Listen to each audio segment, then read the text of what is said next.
নীলিমা, কোথায় তুমি? দেখে যাও নীলিমা, শুনে যাও, দেখো বৃষ্টিতে ভিজে ভিজে এসেছি।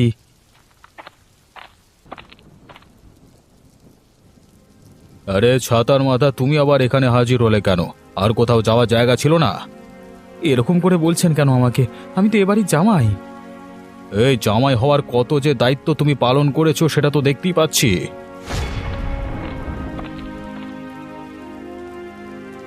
কি হয়েছে বাবা? কি চিৎকার চেঁচামেচি করছে বাড়িতে?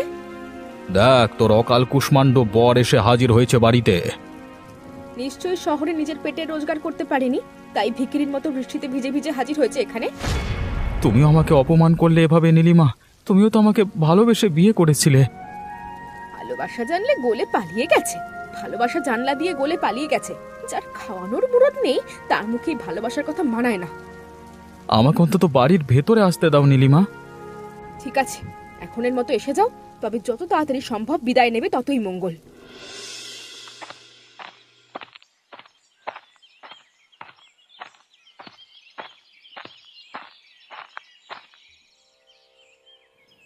পলাশ, তুমি কবে এলে গ্রামে? আমি তো তোমাকে দেখিনি। কি করে আর দেখবে, এলাম তো এই সকালে। কিন্তু তা বলে এরকম শুকনো মুখে ঘুরে বেড়াচ্ছ কেন? গ্রাম ভালো লাগছে না বুঝি? গ্রাম ভালো না লাগলে কি আর গ্রাম দেখতে বের হই? গ্রাম দেখতে বেরিয়েছি মনটা ভালো করবার জন্য। আসলে জীবন ভালো লাগছে না আমার। কি হয়েছে বলো তো তোমার? এত ভাবছো কেন জীবন নিয়ে? ভাবতে হচ্ছে, যে মানুষটা আমার সব জেনে আমার হাত ধরেছিল, আজকে আমার সামান্য ব্যর্থতায় সেই মানুষটা আমাকে সব থেকে বেশি অপমান করছে। কেন, সংসার ঠিক করে চলছে না?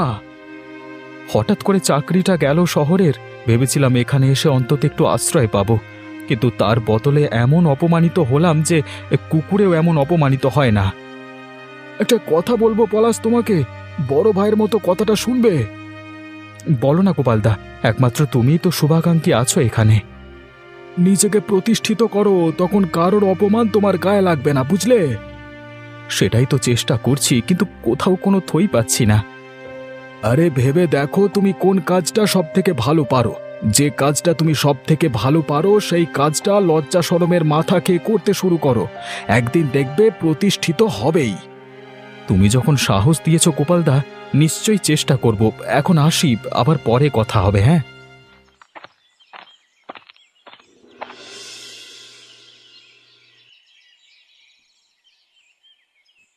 তুমি এই বাড়িতে বসে বসে খেলে কত টাকার অন্ন ধ্বংস করো সেটা জানা আছে তোমার? সেই জ্ঞান যদি তোমার থাকতো তাহলে কি আর ভিখিরির দশা এই বাড়িতে আশ্রয় নিত? আর কতদিন তুমি এভাবে বসে বসে খাবে বলো তো? একটা মানুষ এসে পড়ায় কি আপনাদের খুব অসুবিধা হচ্ছে? তাহলে কি আমি চলে যাব? এমন করে কথা বলছো যেন জগৎ উদ্ধার করে ফিরে আসবে, যেন আসার পর সারা গ্রাম তোমাকে মাথায় করে রাখবে। না, তোমাদের যদি এতই ক্ষতি করে থাকি তাহলে আমার আর তোমার ভার বওয়াটা উচিত নয়।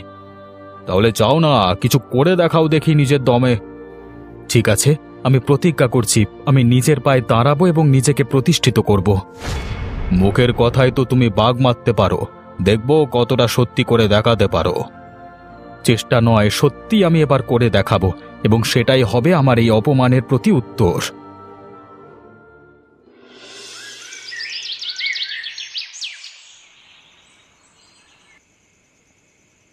তুমি ঠিক বলেছ গোপালদা, কিছু একটা করেই দেখাতে হবে আমাকে। কেন রে, হঠাৎ করে আবার কি হলো তোর? আর এই অপমান সহ্য হচ্ছে না, মনে হচ্ছে আর আমি নিতে পারবো না। এবার একটা প্রতি উত্তর দিতেই হবে, কিন্তু কি যে করতে পারবো কিছুই মাথায় আসছে না। আমি একটা কথা বলি তোকে। বলো না, তুমি বললে আমি সেটাই শুনবো। আমি জানতাম তুই ঝালমুড়ি বানাতে পারিস খুব ভালো, আমাকে অনেকবারে বানিয়ে খাইয়েছিলিস। এই বর্ষার দিনে তুই যদি ঝালমুড়ি বানাতে পারিস তাহলে লোকে কিন্তু পছন্দ করবে। তুমি বলছো? তার জন্য কিন্তু আত্মসম্মান নিয়ে ভাবলে চলবে না। দেখ, জীবনে যারা প্রতিষ্ঠিত হয় তাদের আত্মসম্মান নিয়ে ভাবলে চলে না। দেওয়ালে পিঠ থেকে গেলে আর আত্মসম্মান। তুমি যখন এটা বলেছো তখন আমি করবই, এবং আমি বিশ্বাস করি যে যদি আমি মানুষের মন জয় করতে পারি তাহলে সাফল্য আসবেই। তোর জন্য আমার শুভকামনা রইল। তুই যদি সফল হোস, আমার থেকে বেশি আর কেউ খুশি হবে না।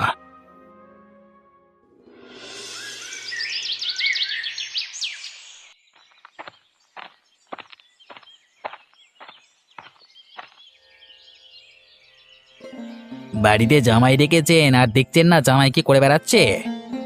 কেন রে খগেন, তুই এরকম করে বলছিস কেন? পলাশ কি করেছে? হ্যাঁ, বংশের নাম ডুবিয়েছে আপনার। যে বংশ গ্রামের মধ্যে এত নামি দামি, সবাই সম্মান করে মাথা নত করে যে বংশের সামনে, সেই বংশে জামাই হয়েছে রাস্তায় রাস্তায় ঝালমুড়ি বিক্রি করে বেড়াচ্ছে। কি বললি তুই? তার এত বড় সাহস, সে আমার ঘরের জামাই হয়ে ঝালমুড়ি বিক্রি করে? তাছাড়া আবার কি, আমার তো দেখে লজ্জায় নাক কাটা যাচ্ছিল। লোকে বলছে যে অবিনাশ বাবুর জামাই ঝালমুড়ি বিক্রি করছে। অবিনাশ বাবু কি নিকম্মা জামাইকে দুমুঠো খাওয়াতে পারে না? লোকে এই কথা বলছে? বলবে না? লোকের তো এটাই সুযোগ, এই সুযোগে লোক বলবে, এটাই তো স্বাভাবিক। রাগে আমার মাথার চুল থেকে পায়ের নখ পর্যন্ত জ্বলছে খগেন। কিছু একটা কর তুই। শয়তান বাচ্চাটাকে, পলাশকে শাস্তি দে। দেখুন বাবু, একটা পরিষ্কার কথা বলে দিচ্ছি, পলাশকে আমার প্রথম থেকে পছন্দ ছিল না। এখন সে আপনার ঘরে জামাই বলে আমি এতদিন তাকে কিছু বলতে পারিনি। এখন আপনি যখন বলে দিয়েছেন তখন আমি শায়েস্তা করে দেব। সেটাই আমি চাই, যে ওকে শায়েস্তা কর তুই। আর এমনভাবে শায়েস্তা করবি যেন কোনো দিন আর মাথা তুলে দাঁড়াতে না পারে। আমি নিজে ওকে জামাই বলে পরিচয় দিতে চাই না, আর আমি চাই না যে ও ফিরে এসে আবার আমার মেয়ের জীবনটা ধ্বংস করুক। দেখুন বাবু, ভুল মানুষ মাত্রই হয়। আপনাদের জীবনে পলাশ একটা ভুল, আর সেই ভুলটাকে আমি সরিয়ে দেব। তখন দেখবেন সব ঠিক হয়ে যাবে, আপনি নিশ্চিন্তে থাকুন।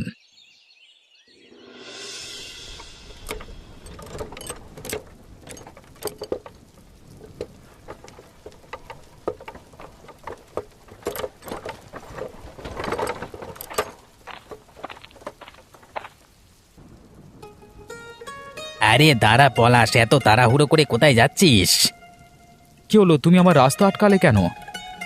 আজকাল ঝালমুড়ি বেচে তো প্রচুর মাল কামাচ্ছিস। নিজে উপার্জন করবার চেষ্টা করছি, নিজের পায়ে দাঁড়ানোর চেষ্টা করছি, তাতে তোমার হিংসা করবার কিছু নেই। আমি কেন হিংসে করতে যাব? কিন্তু তুই যার বাড়িতে থাকিস, খাস, যার অন্ন ধ্বংস করিস, সে তো পছন্দ করছে না জিনিসটা। আর কি করে করবে বল? অবিনাশ বাবু আমার অন্নদাতা, সে যদি বলে তোকে সরিয়ে দিতে, তাহলে তো আমাকে কাজটা করতেই হবে, তাই না? মানেটা কি? তুমি চাও কি? দেখ ভাই পলাশ, তোর সাথে আমার অনেক পুরনো সম্বন্ধ, শত্রুতার, তাই আমি চাইছি শত্রুতাটা একেবারে শেষ করে দিতে। কিভাবে? এই দেখ।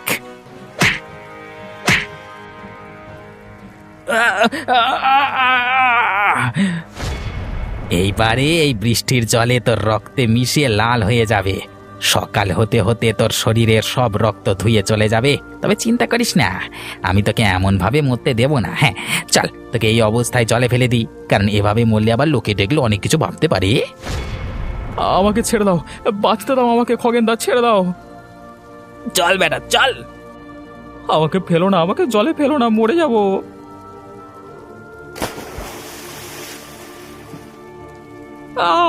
ডুবে যাচ্ছি, ডুবে যাচ্ছি, বাঁচাও।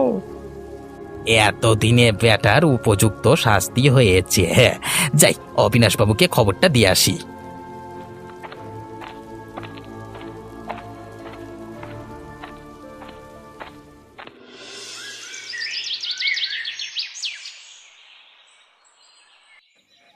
বাবু কাজ হয়ে গেছে? হয়ে গেছে মানে? খেল খতম? হ্যাঁ একদম। আপনার পলাশ বাবাজি আমার হাতের লাঠির খা খেয়ে জলে তলিয়ে গেছে। বেটা বাঁচবে না, ঠিক জানিস তো। আমার হাতে যে মার খেয়েছে সে বেঁচেছে এখনো পর্যন্ত। যাক, আপদ বিদে হয়েছে। তুই আমাকে শান্তি দিলি রে খগেন। এবার একটু শান্তিতে মান সম্মান নিয়ে বাঁচতে পারবো। আপনি সুখে শান্তিতে থাকবেন সেটাই আমি চাই। এবারে বল তুই কত নিবি? জাত শত্রু বিদে হয়েছে এটাই আনন্দের, এর থেকে বেশি কি আর চাই? আপনি বরং আমাকে একদিন ভালো করে আপনার মেয়ে মানে নীলিমা দিদিমণির হাতের মাংসের ঝোল খাওয়াবেন এই খুশিতে। বর্ষার দিনের মাংসের ঝোল খেতে বড়ই মজা লাগে। তুই যেদিন বলবি সেদিন খাওয়াবো তোকে। এত বড় বিপদ থেকে তুই আমাকে উদ্ধার করেছিস, শয়তান পলাশটাকে তুই খুন করেছিস, এতেই আমি শান্তি পেয়েছি। এটি কি শুনছি আমি? আমি যে নিজের কানকেও বিশ্বাস করতে পারছি না। হায় হায় হায়, এরা মানুষ না পিশাচ? আমি মানুষটাকে কোনোদিন মন থেকে ঘৃণা করিনি, হ্যাঁ, আমি ওর সামনে রাগ দেখিয়েছি যাতে ওর জীবনে উন্নতি হয়, কিন্তু এরা মানুষটাকে মেরে ফেললো। না না, সে মরতে পারে না, আমি বিশ্বাস করি না। এখন বুঝতে পারছি আসলে কে প্রতারক।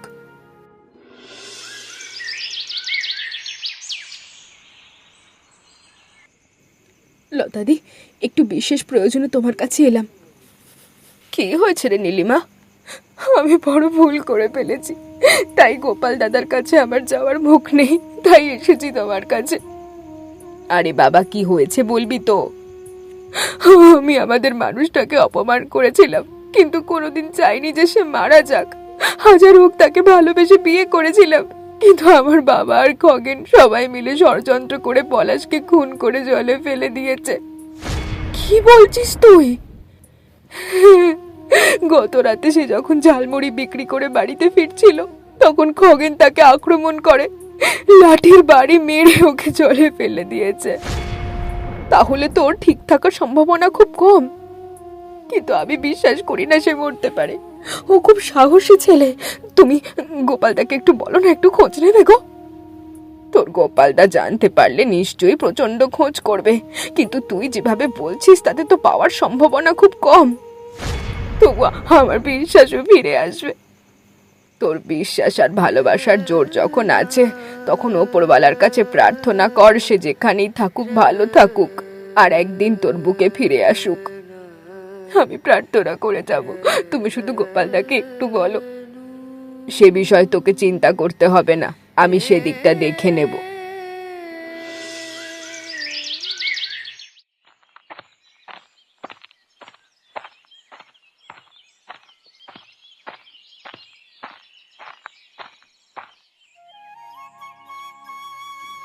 আরে বহুদিন পর দেখা যে রতন, তা কি খবর তোর? শহরে গেলে আর পাত্তাই পাওয়া যায় না। শহর ঝাঁ চকচকে হলেও আমরা গ্রামের মানুষ, তাই গ্রামের দিকে মন পড়ে থাকে, কিন্তু কি করব বলো তো, পেটের দায় থাকতে হয়। তারপর বল ওদিকের কি খবর? কি আর খবর বলবো, দিন রাত শুধু গাড়ি ঘোড়ার আওয়াজ, মানুষ মানুষকে ঠকাচ্ছে, খুন করছে, ধুলো ধোঁয়া দূষণ, আর মানুষে মানুষে হিংসা কলহ, এই নিয়ে আছে শহরের জীবন। আমার ভালো লাগে না, কিছু করতেও পারি না। আবার আজকাল এই দিকেও এসব শুরু হয়ে গেছে। এই দেখ না, অবিনাশ বাবুর জামাইকে কদিন আগে মেরে কোথায় যে ফেলে দিল সেটা তো জানতেই পারলাম না। আরে এই কথা বলতে আমার মনে পড়ল, শহরে হঠাৎ করে একটা কোত্থেকে লোক এসে ঝালমুড়ির ব্যবসা করে জমিয়ে দিয়েছে। হ্যাঁ, কি বললি তুই? ঝালমুড়ি? ব্যাপারটা খুলে বলতো আমাকে।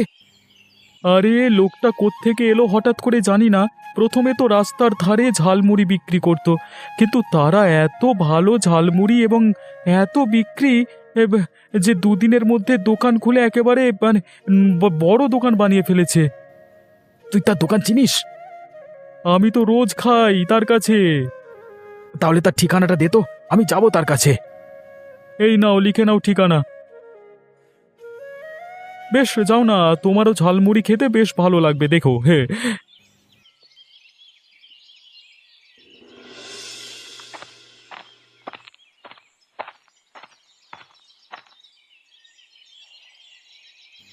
চিনতে পারছো আমাকে পলাশ? এ কি গোপালদা, তুমি এসেছো? আরে তুমি এখানের খবর পেলে কি করে? তুমি আমাদের ভুলতে পারো, কিন্তু আমি কি তোমাকে ভুলতে পারি বলো? ভুলিনি গোপালদা, কাউকেই ভুলিনি, তবে দূরে আছি, ইচ্ছে করেই দূরে আছি। মানুষের স্বার্থপরতা আর পৈশাচিকতা নিতে পারলাম না গো, তাই এই দূরে থাকবার জীবনটাই বেছে নিয়েছি। কিন্তু দূরে থেকে যে অপমানের প্রতি উত্তর দেওয়া যায় না, নিজের ভেতরে সেই তাগিদটা নেই গো। কাদের উত্তর দেব? উত্তর তাদেরকে দেওয়া যায় যাদের সামনে যেতে যাওয়ার বাসনা থাকে। আমার কাউকে দেওয়ার কিছু নেই, আর পাওয়ারও কিছু নেই। নিজের মানুষ যখন আমাকে খুন করতে, তখন আর কাকে বিশ্বাস করব? দেখো, প্রত্যেক মানুষে ভুল করে, আর আমাদের উচিত একবার হলেও সেই ভুলটাকে ক্ষমা করা, অথবা সেই ভুলটার জন্য তাকে উপযুক্ত শাস্তি দিয়ে শুধরে দেওয়া। তুমি আজকে প্রতিষ্ঠিত হয়েছ তোমার পথে, সেজন্য আমি খুব খুশি, কিন্তু তুমি কি ভেবে দেখেছো তোমার জীবনে যদি আঘাত না আসতো তাহলে তুমি এত বড় প্রতিষ্ঠিত হতে পারতে না? সেই কথাটা তুমি ঠিকই বলেছ গোপালদা, এই কথাটা আমিও ভাবি মাঝে মাঝে, তাই আর কারোর প্রতি অভিমান রাখিনি মনে। ওপরওয়ালা যা দিয়েছেন আমাকে তাই মেনে নিয়েছি আমি। তুমি ভাবছো যে তোমার অনুপস্থিতিতে তোমার বউ খুব সুখে আছে, আসলে সে যে তোমাকে কতটা ভালোবাসতো তোমার চলে যাওয়া সেটা প্রমাণ করে দিয়েছে। সে এখন আগের মতো নেই। রোজ তোমার জন্য কাঁদে আমার কাছে এসে, রোজ খবর নেয়, রোজ তোমার বৌদিকে জিজ্ঞাসা করে তোমার কোনো খবর পেলাম কিনা। কিন্তু আমি কি করতে পারি বলো? একটা বারের জন্য হলেও ফিরে চলো। সকলের জানা উচিত যে তোমাকে খুন করবার চেষ্টা করেও তারা আটকে রাখতে পারিনি। তুমি তো তোমার রাস্তায় চলে সফল হয়েছো। এত করে যখন বলছো তখন যাব, কিন্তু মনে রেখো আমার এই ঝালমুড়ি বিক্রি করাই জীবন। এ জীবন আমি ছাড়তে পারবো না। তোমাকে ছাড়তে হবে না তোমার জীবন। শুধু তুমি সবাইকে একবার দেখিয়ে দাও যে কোনো কাজ ছোট নয়, কোনো কাজ করে কারোর সম্মানহানি হয় না, সব কাজই প্রতিষ্ঠিত হওয়া যায়। এত করে তুমি যখন সাহস দিচ্ছ আর তোমার কথা যখন শুনে এসেছি এতকাল, তখন যাব তোমার সাথে।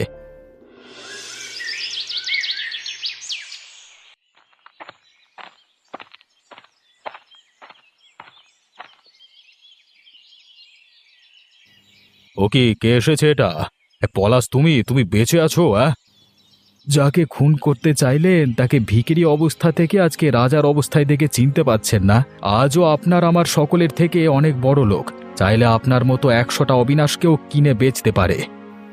আমার লজ্জায় মাথা হেঁট হয়ে আসছে। জীবনে প্রচণ্ড বড় ভুল করে ফেলেছি। ধীরে ধীরে বুঝেছি নিজের ভুল।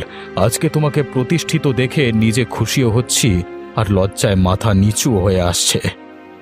এ কি পলাশ, তুমি ফিরে এসেছো? তো তুমি তুমি আমার কাছে ফিরে এসেছো? ফিরে এসেছি আমি, তবে ক্ষণিকের জন্য। আমি আমার বড় দোকান ছেড়ে কিছুতেই থাকতে পারবো না এখানে। সেখানে আমার অনেক কাজ। একদিন তোমরা সবাই চেয়েছিলে যে আমি তোমাদের অন্ন ধ্বংস না করি।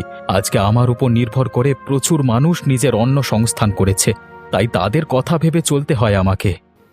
তুমি কয়েকটা দিনের জন্য শুধু আমার কাছ থেকে যাও, অন্তত নিজের করা পাপের জন্য তোমার কাছে ক্ষমা চেয়ে নিই, না হলে যে আমি শান্তি পাচ্ছি না। আমাকেও ক্ষমা করে দাও বাবা পলাশ। বড় অবিচার করেছি তোমার প্রতি। কারোর বর্তমান অবস্থা নিয়ে যে তাকে অপমান করা উচিত নয়, এবং সে ভবিষ্যতে যে কোনো বড় কাজ করতে পারে সেটা আমি ভুলে গেছিলাম। আপনারা ভুল করছেন। আমার এখন কারোর প্রতি কোনো রাগ দুঃখ অভিমান নেই। আমি শুধু নিজের জীবনটা নিজের কাজ করে বাঁচতে চাই। তবে তোমাকে প্রতিশোধ নিতে হবে। ওই খগেন লোকটাকে তোমাকে শাস্তি দিতেই হবে। সেসব কথা পরে ভাবা যাবে। জীবন সত্যি বড় অদ্ভুত। যে ঘর একদিন আমাকে ঢুকতে দিচ্ছিল না, এখন সেই ঘর আমাকে দুহাত বাড়িয়ে ডাকছে।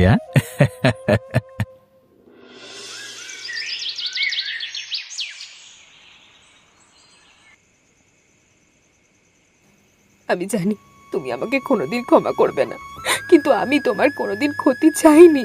আমি তোমাকে খারাপ কথা বলতাম যাতে তুমি সেই কথাগুলো শুনে নিজের জীবনে প্রতিষ্ঠিত হতে পারো। আসলে আমার নিজের খুব খারাপ লাগতো যে তুমি আমার বাপের ভরসায় জীবন কাটাবে। আমার তোমার প্রতি কোনো রাগ নেই। তাহলে তুমি দয়া করে আমার বাবাকেও ক্ষমা করে দিও। দেখো, মানুষ তো জীবনে অনেক ভুল করে, তবে এই খগেন লোকটাকে ক্ষমা করো না। ও বাবাকে উস্কে এই কাণ্ডটা করেছে। তোমাদের যদি মনে হয় শাস্তি দিয়েই সঠিক ফল পাওয়া যাবে, তাহলে বেশ। ফল পাওয়া যাবে কতটা শাস্তি দিয়ে জানি না, তবে মানুষের কাছে অন্তত এতটা বার্তা যাবে যে কাউকে নিয়ে কারোর কাছে চুগলি করতে নেই। ঠিক আছে, সেই দায়বদ্ধতা থেকেই আমি তোমাদেরকে সাহায্য করব খগেনকে শাস্তি দেওয়ার জন্য। আসলে সে তার পুরনো রাগের বদলা নিয়েছে তোমার ওপর। সেটা আমি খুব ভালো করেই জানি। আমিও খুব খুশি হয়েছি তোমাকে প্রতিষ্ঠিত দেখে। এখন থেকে আমি আর তুমি একসাথে থাকবো। ঠিক আছে, তুমি যা চাইছো তাই হবে, কিন্তু খগেনকে কিভাবে শাস্তি দেওয়া যায়? সে তোমার সঙ্গে যেটা করেছে তুমিও ওর সাথে একদম সেটাই করবে।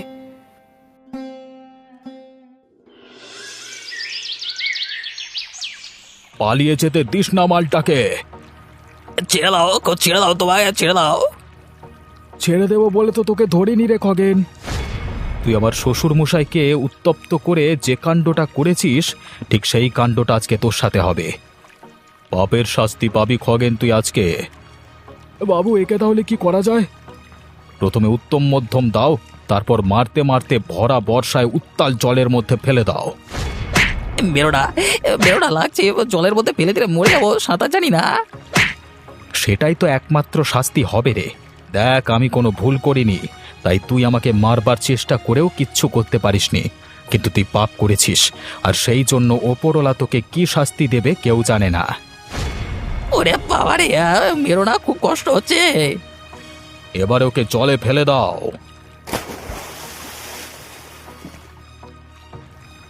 বাঁচাও, কে কোথায় আছো? বাঁচাও, মরে যাবো, বাঁচাও, হায় ঈশ্বর রক্ষা করো।